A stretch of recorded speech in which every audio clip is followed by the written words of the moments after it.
Global trade is this giant, incredibly complex machine.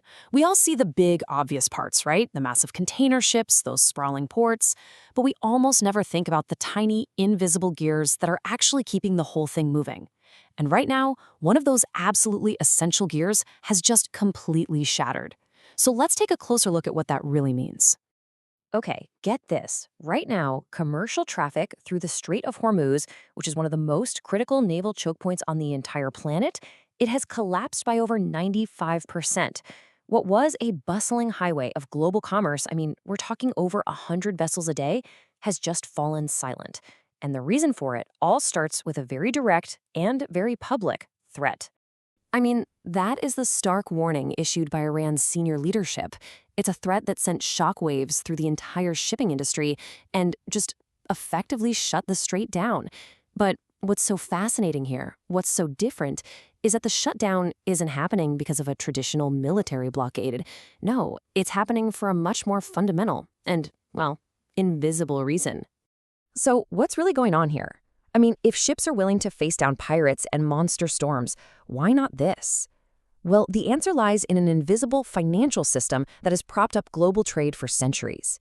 Think of it like the ultimate safety net, the one that allows these massive, incredibly expensive voyages to even happen in the first place.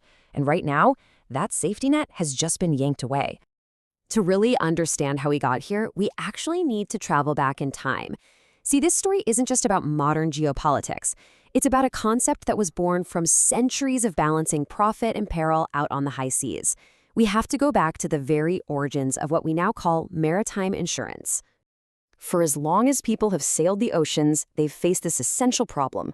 A successful voyage could make you unbelievably rich, but a single shipwreck could ruin you completely. Storms, pirates, even a simple mistake in navigation, any one of those could mean losing everything. Merchants desperately needed a way to soften that kind of catastrophic blow. The idea of sharing risk, well, it evolved over centuries. It started with these ancient loan agreements called bottomry bonds. Then, around 1255, you had Venetian merchants who started collecting premiums into a big pool to cover losses. But the real breakthrough, the moment that truly changed everything, happened in a bustling London coffee shop in 1686. So picture this. At Lloyd's Coffee House, a revolutionary concept took hold.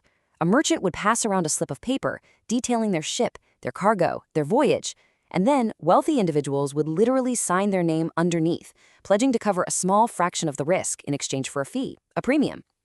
This simple act of underwriting, literally writing your name under the risk, became the foundation of the modern global insurance market we know today. And that brings us right back to today. That centuries-old system built entirely on calculating and sharing risk is now facing a threat so extreme that the numbers just don't add up anymore. To understand why, we need to look at how this system tries to function in a modern war zone. So, to sail into a dangerous area like the Strait of Hormuz, your standard insurance policy is basically useless. Ship owners have to buy a totally separate and extremely expensive policy called war risk insurance.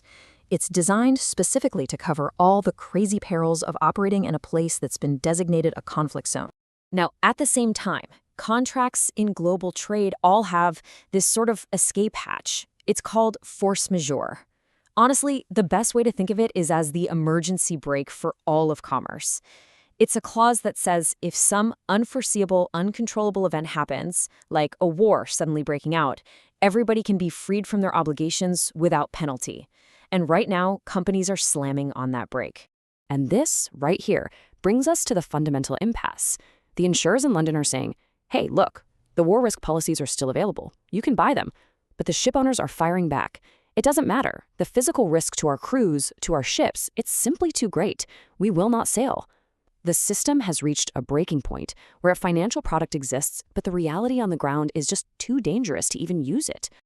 So, the ships have stopped. The gear has broken. What happens next? Well, this is where a regional crisis starts to send shockwaves across the entire globe, affecting supply chains and, eventually, the prices we all pay for just about everything. Let's trace how those ripples spread. It's a totally fair question, right?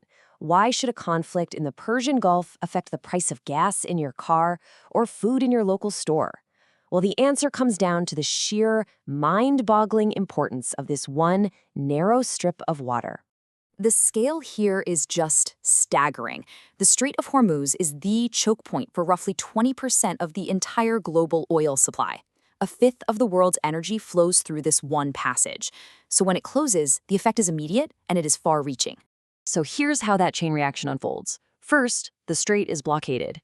That means a critical artery of trade is severed. Then, ships, carrying not just oil but gas, fertilizer, countless other goods, are stranded. This immediately starts to fray the tightly wound global supply chains we all depend on. And when that supply is disrupted, scarcity and uncertainty take over. And that drives up prices for everyone, everywhere. Look, this isn't some abstract economic problem happening thousands of miles away. The shutdown of this invisible system of managing risk has very real consequences that connect directly to our daily lives. So, what's the ultimate takeaway here? What's really on the line? Well, first, there's the immediate human cost, the safety of roughly 20,000 seafarers who are now trapped in the region. Then there's the stability of our energy prices and the integrity of our supply chains. But maybe most profoundly, what's at stake is the reliability of a system of commerce born in a coffeehouse centuries ago that has allowed our modern interconnected world to even exist. This quote by Oliver Wendell Holmes feels incredibly fitting for this, because once you see the invisible gears that run the world, like maritime insurance, you can't unsee them. You start to realize just how fragile the systems we take for granted truly are.